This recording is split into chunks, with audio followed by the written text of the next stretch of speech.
तो दिखने में लग रहा है ना, ये एकदम Domino's style cheese burst pizza.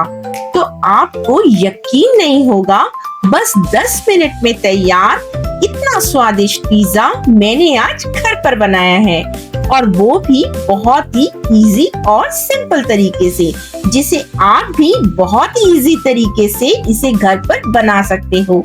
तो घर पर ही जब हम ऐसा पिज्जा बनाएंगे तो बाहर का तो पिज्जा हम भूल ही जाएंगे। तो आज मैं बनाने वाली हूँ 2 तरीके के पिज्जा, एक ओवन में और एक कढ़ाई में, और दोनों ही पिज्जा बहुत ही टेस्टी और डिलीशियस बनेंगे। तो वीडियो को बिना स्किप किए हुए कंप्लीट देखिए, जिसे आप भी अपने घर में बहुत ही इजी तरीके से ये Domino's style cheese burst pizza बना सको। तो सबसे पहले हमें ईस्ट को फर्मेंट करना है। तो यहाँ पे मैंने थोड़े से पानी को हल्का गर्म कर लिया है। अब ये पानी हमें इतना ही गर्म करना है जितना हमारी उंगली इस पानी में डिप हो जाए, ये नहीं कि हमें ज्यादा पानी गर्म कर लें। अब इस पानी को हम एक बाउल में निकाल लेंगे और उसके अंदर डालेंगे हम आधा टेबल स्पून के करीब चीनी, और यहाँ पे मैंने यूज की है ये ड्राई ईस्ट। तो ड्राई ईस्ट यहाँ पे मैंने 3 चम्मच के करीब डाली है इसके अंदर। अब इन सब चीजों को हम अच्छे से इसमें मिक्स कर लेंगे, और मिक्स करके इसको हम थोड़ी देर के लिए साइड में रख देंगे, ताकि जो ईस्ट है वो हमारी अच्छे से फर्मेंट हो जाए। अब ज्यादा अच्छे से अगर हमारी ईस्ट फर्मेंट होती है तो पिज्जा भी हमारा बहुत ही अच्छा बनता है। तो पिज्जा का बेस बनाने के लिए यहाँ पे मैंने लिया है 2 कप के करीब मैदा और 1 कप के करीब आटा। आप चाहे तो इसे कंप्लीट आटे से भी बना सकते हो या फिर कंप्लीट मैदे से भी बना सकते हो, पर यहाँ पे मैं कुछ डोमिनोज स्टाइल बना रही हूँ, तो इसलिए मैंने यहाँ पे मैदे का यूज किया है। तो अब हम डालेंगे इसके अंदर 1 चम्मच के करीब देसी खांड। आप चाहे तो इसकी जगह शुगर भी ऐड कर सकते हो, और थोड़ा सा आधा चम्मच के करीब इसमें डालेंगे हम नमक। और अब इस स्टेज पे यहाँ पे हम अब ईस्ट डालेंगे अपनी, जो हमने अलग रखी हुई थी। तो ईस्ट भी ये देखिए कितनी बढ़िया हमारी यहाँ पे फर्मेंट हो गई है। तो देखा आपने कितनी फूली हुई हमारी यहाँ पे ईस्ट लग रही है। तो अब ईस्ट को भी हम धीरे धीरे करके इस आटे के अंदर मिक्स करते जाएंगे, और ईस्ट को हमें आटे के अंदर सबसे पहले अच्छे से मिक्स करना है। फिर इसके बाद हम थोड़ा थोड़ा इसमें पानी डाल के इसको एक आटे की तरह इसका डो लगा देंगे। तो ये देखिए, ये सारी ईस्ट को मैंने इसके अंदर डाल के इसको मैंने अच्छे से मिक्स कर लिया है, और अब मैं इसके अंदर थोड़ा थोड़ा करके पानी डालूंगी। पानी डाल के भी हम इसको अच्छे से मिक्स कर लूंगी, और हल्का सा इसमें मैं देसी घी डालूंगी ताकि जो चिपचिपा सा नहीं लगे ये आटा। और फिर इसके अंदर पानी डाल के इसको मैं अच्छे से मिक्स कर लूंगी। तो इस तरीके से हमारा एक बहुत ही बढ़िया सा परफेक्ट डो बनके रेडी हो गया है। अब इसके ऊपर थोड़ा सा घी लगा के और इसको हम कवर करके कम से कम 2 घंटे के लिए इसको किसी गर्म जगह पे रख देंगे। तो यहाँ पे मैंने माइक्रोवेव के अंदर रख दिया है ताकि ये बहुत ही अच्छे से फर्मेंट हो जाए। तो जब तक हमारा यहाँ पे डो फर्मेंट हो रहा है, तो यहाँ पे हम पिज्जा की टॉपिंग्स बना लेते हैं। तो पिज्जा की टॉपिंग्स के लिए यहाँ पे मैंने घर का बना हुआ यहाँ पे फ्रेश पनीर लिया है। आप चाहें तो इसे मार्केट से भी ला सकते हो। तो यहाँ पे मैंने इस पनीर को छोटे छोटे पीसेस में कट कर लिया है। तो ये देखिए, इस तरीके से हम सारे पनीर को छोटे छोटे पीसेस में कट कर लेंगे, और इन सब पीसेस को मैं एक अलग बाउल में डाल लूंगी, और इसके अंदर हम थोड़े से अब इसके अंदर मसाले डालेंगे। तो मसालों के अंदर यहाँ पे मैंने डाला है रेड चिली पाउडर, लाल मिर्ची का पाउडर, थोड़ा सा इसमें टेस्ट के हिसाब से नमक, और 1 चम्मच के करीब इसमें मैंने डाला है ऑरिगेनो, और 1 चम्मच यहाँ पे मैंने डाला है चिली फ्लेक्स, और इसके अंदर मैंने अब डाला है चीज स्प्रेड। थोड़ा सा इसमें मैंने चीज स्प्रेड डाल के अब इसको मैंने अच्छे से मिक्स कर लिया है, ताकि पनीर के अंदर ये सब मसालों की अच्छी सी कोटिंग हो जाए। तो अभी सारे मसालों को अच्छे से मिक्स करके इसको हम साइड में रख लेंगे, और तब तक हम थोड़ी सी सब्जियां भी यहाँ पे कट कर लेते हैं टॉपिंग्स के लिए। तो यहाँ पे मैंने लिए है 2 शिमला मिर्च, एक रेड और एक ग्रीन। अब इस शिमला मिर्च को भी हम छोटे छोटे पीसेस में ऐसे कट कर लेंगे। तो बिल्कुल इसी तरीके से हमें स्क्वायर शेप में पीसेस को कट कर लेना है।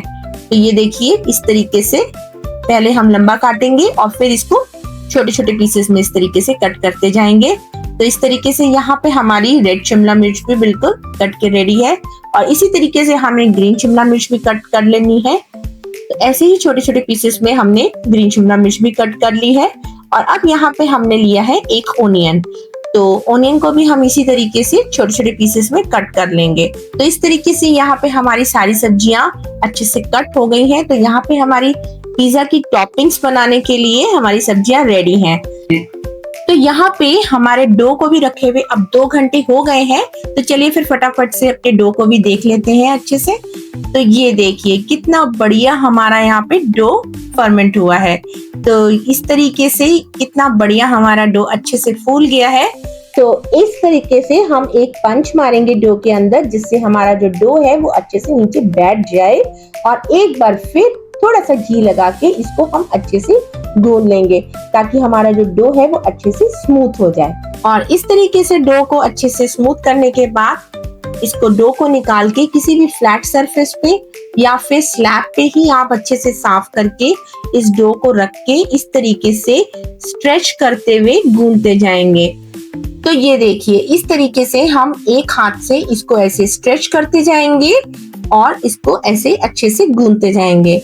तो इसी तरीके से हमारा ये स्मूथ डो बनके रेडी हो गया है। तो ये देखा कितना बढ़िया हमारा यहाँ पे डो कितना स्मूथ लग रहा है। तो बस हमें इसी तरीके से अपने पिज्जा के लिए परफेक्ट बेस चाहिए। तो अब मैं इसको 2 पार्ट में कट कर दूंगी। तो इस तरीके से मैंने पहले इसको थोड़ा सा लंबा ऐसे बेल लिया है और अब मैं इसको बीच में से इस तरीके से कट कर दूंगी। तो ये देखिए इस तरीके से मैंने इसको कट कर दिया है। अब एक पेड़े को तो हम ऐसे साइड में बाउल में रख देंगे और दूसरे पेड़े को भी हम 2 पार्ट में कट करेंगे। एक को थोड़ा छोटा कट करेंगे, ये देखिए बिल्कुल हाफ से भी थोड़ा छोटा हमें इसको कट करना है। और इसका एक छोटा और एक बड़ा हमें इस तरीके से पेड़ा बनाना है। और इसी तरीके से दूसरे पेड़े को भी हम इसी तरीके से कट करके उसके भी पेड़े बना लेंगे। और थोड़ा सा इसके ऊपर ऑयल लगा के इसको 10-15 मिनट के लिए रेस्ट करने के लिए छोड़ देंगे। और 15 मिनट के बाद देखेंगे कि हमारे जो पेड़े हैं वो भी कितने बढ़िया से यहाँ पे फूल चुके हैं। तो चलिए फिर फटाफट से अब इन छोटे पेड़ों को लेते हैं और इन छोटे पेड़ों के हम बनाएंगे रोटियां, जिसको हम टोटिया भी बोलते हैं। तो सबसे पहले हम छोटा पेड़ा लेंगे और इसके ऊपर थोड़ा सा मैंने यहाँ पे मेज फ्लावर यानी कि मक्की का आटा डाला है और इसको हम अच्छे से रोटी की तरह पतला पतला बेल लेंगे। तो ये देखिए इसी तरीके से हमें रोटी की तरह इसको अच्छे से बेल लेना है। इसको ज्यादा पतला भी नहीं करना और बिल्कुल मोटा भी नहीं रखना, बिल्कुल इस तरीके से हमें ये रोटी रखनी है। तो इसको फटाफट से अब हम तवे पे ऐसे डाल देंगे और एक तरफ से ये देखिए बबल्स आ जाएंगे रोटी के ऊपर। ये देखिए इस तरीके से बबल्स आ जाएंगे। फिर इसको हम स्पैचुला से इसको एक तरफ से पलट लेंगे, दूसरी तरफ से भी इसको सेक लेंगे अच्छे से। और दोनों तरफ से सेक के ये हमारी रोटी या फिर टोटिया बनके बिल्कुल रेडी हो गई है। तो इसको हम ऐसे ही दोनों तरफ से अच्छे से सेक के निकाल लेंगे। तो इसी तरीके से यहाँ पे मैंने दोनों रोटियों को अच्छे से सेक लिया है और अब उसको साइड में निकाल लेंगे। और यहाँ पे मैंने ली है अपनी एक पुरानी, मेरे पास ये एल्युमिनियम की कढ़ाई पड़ी हुई थी, वो मैंने ली है। और इसके अंदर अब हम डालेंगे ये नमक मेरा ये पुराना है, बेकिंग के लिए मैं इसे यूज करती हूँ। तो इसके नीचे थोड़ा सा नमक डाल के और इसके ऊपर मैंने एक स्टैंड लगा लिया है। तो ये स्टैंड रख के इसको थोड़ी देर के लिए हम प्री हीट के लिए रख देंगे। और तब तक हम तैयार करते हैं यहाँ पे अपने पिज्जा के बेस। तो पिज्जा के बेस जो हमने बड़े वाले पेड़े लिए थे वो आप पेड़ा लेंगे और इसी तरीके से थोड़ा सा हम इसके ऊपर मक्की का आटा डालेंगे और इस पेड़े के ऊपर हम थोड़ा सा मक्की का आटा डाल के इसको हाथों से ही साइड से प्रेस करते हुए ऐसे फैलाते जाएंगे। तो ये देखिए इस तरीके से हमने पूरे पेड़े को ऐसे फैला दिया है। और अब हम कोई भी एक प्लेट लेंगे जिसको हमने बेक के लिए रखना है। अब इस प्लेट के ऊपर भी थोड़ा सा मक्की का आटा डाल देंगे ताकि जो हमारी ये जो बेस है वो नीचे चिपके नहीं। और इसको भी हम ऐसे हाथों से साइडों से प्रेस करते हुए पूरी प्लेट के ऊपर ऐसे फैला देंगे और फोर्क से इसके ऊपर हम ऐसे छेद कर देंगे ताकि हमारा जो बेस है वो फूले ना। तो इस तरीके से पूरे बेस के ऊपर हम इस तरीके से फोर्क से छेद कर देंगे। और अब हम लेंगे यहाँ पे चीज स्प्रेड। तो चाहे आप कोई भी कंपनी का चीज स्प्रेड ले सकते हैं, सारे ही चीज स्प्रेड बहुत ही अच्छे हैं, पर मैंने यहाँ पे लिया है गो कंपनी का चीज स्प्रेड। तो चीज बस पिज्जा बनाने के लिए अपने पिज्जा को तो हमें चीजी बनाना ही पड़ेगा, तो इसलिए यहाँ पे चीज स्प्रेड लगा के यहाँ पे हमारे पिज्जा बहुत ही ज्यादा चीजी बनेगा। तो इस तरीके से पूरी चीज को हम ऐसे बेस के ऊपर फैला के लगा देंगे। और थोड़ा सा यहाँ पे मैंने लिया है प्रोसेस चीज, तो ये भी मार्केट में आपको या फिर ऑनलाइन आपको मिल जाएगी। तो थोड़ी सी प्रोसेस चीज भी हम इसके ऊपर ऐसे डाल देंगे। तो इस तरीके से हमारा जो पिज्जा है वो बहुत ही चीजी बनेगा। तो ऐसे फैला के अपने प्रोसेस चीज को भी हम इस तरीके से डालने के बाद जो हमने यहाँ पे टोटिया या फिर रोटी बनाई है वो इसके ऊपर हम ऐसे लगा देंगे। और साइड से इसको हम ऐसे पकड़ के इसको प्रेस करते हुए इसको हम सील करते जाएंगे। तो ये देखिए इसी तरीके से हम चारों तरफ से इसको ऐसे बंद कर देंगे ताकि जो हमारी चीज है वो बिल्कुल भी हमारे बेस से बाहर ना आए। और इस तरीके से हमारा ये पिज्जा बेस बनके अब बिल्कुल रेडी हो गया है। तो चलिए फिर फटाफट से अब अपने बेस के ऊपर हम इसकी टॉपिंग करते हैं। तो यहाँ पे मैंने ये पिज्जा सॉस ली है। ये पिज्जा सॉस मैंने घर में ही बनाई है। अगर आप इसकी रेसिपी चाहते हैं तो मुझे कमेंट में जरूर लिखिए। तो पिज्जा सॉस लगाने के बाद अब इसके ऊपर मैंने यहाँ पे डाला है प्रोसेस चीज और मोज़रेला चीज। तो दोनों चीज को मैंने यहाँ पे मिक्स करके लगाया है। आप चाहे तो मोज़रेला चीज से भी इसको बना सकते हैं। तो चीज लगाने के बाद अब मैं इसके ऊपर लगाऊंगी वेजिटेबल टॉपिंग्स। तो यहाँ पे जो मैंने ग्रीन शिमला मिर्च कट करके रखी थी वो मैंने सबसे पहले लगा दी है। अब इसके बाद जो हमने रेड शिमला मिर्च कट करके रखी थी वो भी मैंने इसके ऊपर लगा दी है। और जो यहाँ पे पनीर रखे थे मैंने, अब वो पनीर के पीसेस भी मैं इसके ऊपर ऐसे साइड्स में लगा दूंगी। और जो ओनियन के पीसेस हमने यहाँ पे कट करके रखे थे अब वो भी इसके ऊपर लगा देंगे। यहाँ पे मैंने कुछ कॉर्न्स को बॉईल करके पहले से ही रखा हुआ था। अब ये बॉइल्ड कॉर्न्स भी इसके ऊपर हम ऐसे स्प्रेड कर देंगे और इसके ऊपर थोड़ा सा और मोज़रेला चीज डाल देंगे। और लास्ट में इसके हम डेकोरेट कर देंगे ये ऑलिव से। तो ये ऑलिव भी बिल्कुल ऑप्शनल है, अगर आप डालना चाहो तो, पर इससे बिल्कुल लुक डोमिनोज की तरह लगता है। तो ये ऑलिव भी मैंने इसके ऊपर लास्ट में लगाए हैं। और अब इसके ऊपर स्प्रिंकल करेंगे थोड़ी सी चिली फ्लेक्स और ऑरिगेनो से। और यहाँ पे मैंने थोड़ा सा बटर पहले से ही मेल्ट करके रखा हुआ था। अब इसको हम ब्रश से हम ऐसे बटर इस पिज्जा के ऊपर चारों तरफ से ऐसे लगा देंगे ताकि जो हमारा पिज्जा है वो प्लेट पे चिपके नहीं और अच्छे से बेक हो जाए। तो यहाँ पे हमारी कढ़ाई भी अब अच्छे से प्री हीट हो गई है। ये देखिए काफी गर्म हो गई है। तो अब चलिए फिर फटाफट से इस पिज्जा को इस कढ़ाई के अंदर डाल देते हैं। ये देखिए तो यहाँ पे मैंने इस पिज्जा को इस कढ़ाई के अंदर अब ऐसे डाल दिया है। अब इसको हम कवर करके कम से कम इस पिज्जा को हम 15 मिनट के लिए इसको बेक करेंगे। तो चलिए फिर फटाफट से अपना दूसरा पिज्जा भी हम यहाँ पे बना लेते हैं। अब यहाँ पे ये दूसरा पिज्जा मैं माइक्रोवेव में बनाने वाली हूँ। अब ये जो दूसरा पेड़ा है वो मैंने लिया है। अब उस पेड़े के ऊपर मैं ये थोड़ा सा ये मक्की का आटा इसके ऊपर लगा के इसको भी हम अच्छे हाथों से हल्का सा फैला लेंगे। और इसको माइक्रोवेव की कोई भी ट्रे होगी जो आपके पास, उसके ऊपर ऐसे रख के हाथों से इसको साइड से हम ऐसे फैलाते जाएंगे। बिल्कुल प्लेट के साइज का हमें इसको ऐसे फैला फैला के थोड़ा बड़ा कर लेना है। तो ये देखिए बिल्कुल एक पिज्जा की तरह हमारा ये बेस जो है वो कितना अच्छा और कितना फैल गया है। और बस सेम तरीके से ही हमें सबसे पहले पिज्जा बेस को फोर्क से पोक कर लेना है और फिर इसके ऊपर हम इसी तरीके से ये चीज स्प्रेड लगा के इसको अच्छे से फैला लेंगे। और इसके ऊपर थोड़ा सा अब हम इसके ऊपर प्रोसेस चीज डाल देंगे। और जो हमने यहाँ पे टोटिया और रोटी बनाई थी वो अब इसके ऊपर लगा के इसको साइड से हम अच्छे से कवर कर देंगे।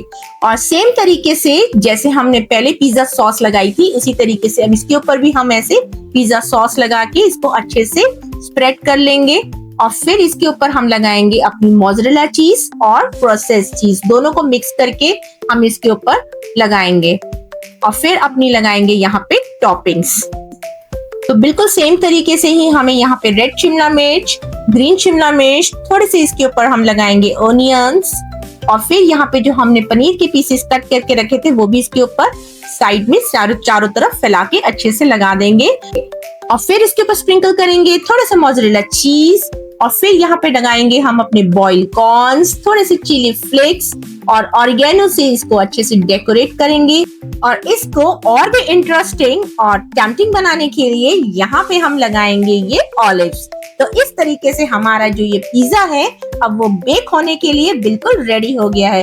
तो चलिए फिर फटाफट से करते हैं अपने पिज्जा को बेक। तो यहाँ पे सबसे पहले मैंने माइक्रोवेव को 180 डिग्री सेल्सियस में प्रीहीट कर लिया था और अब हम अपने पिज्जा को 10 मिनट के लिए इसको बेक करेंगे। तो चलिए फिर अब दोनों पिज्जा यहाँ पे हमारे अब रेडी हो रहे हैं। तो सबसे पहले हम अपने कढ़ाई वाले पिज्जा को देखते हैं।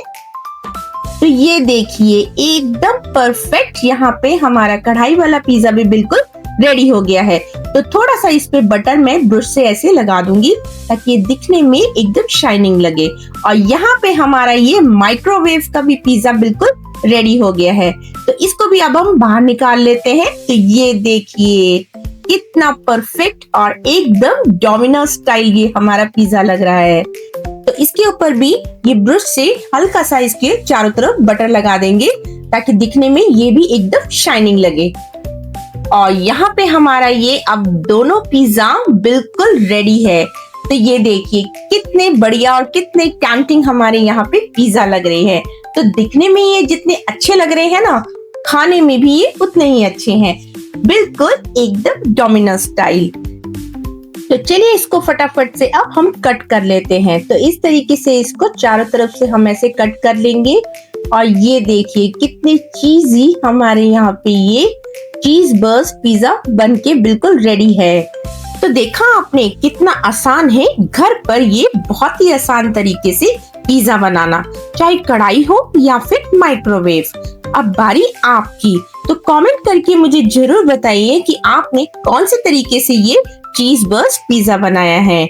और वीडियो पसंद आए तो दिल से लाइक करें, शेयर करें और चैनल को सब्सक्राइब करना बिल्कुल मत भूलिए। तो फिर मिलते हैं नेक्स्ट रेसिपी में नेक्स्ट वीडियो के साथ। तब तक के लिए okay bye bye and take care.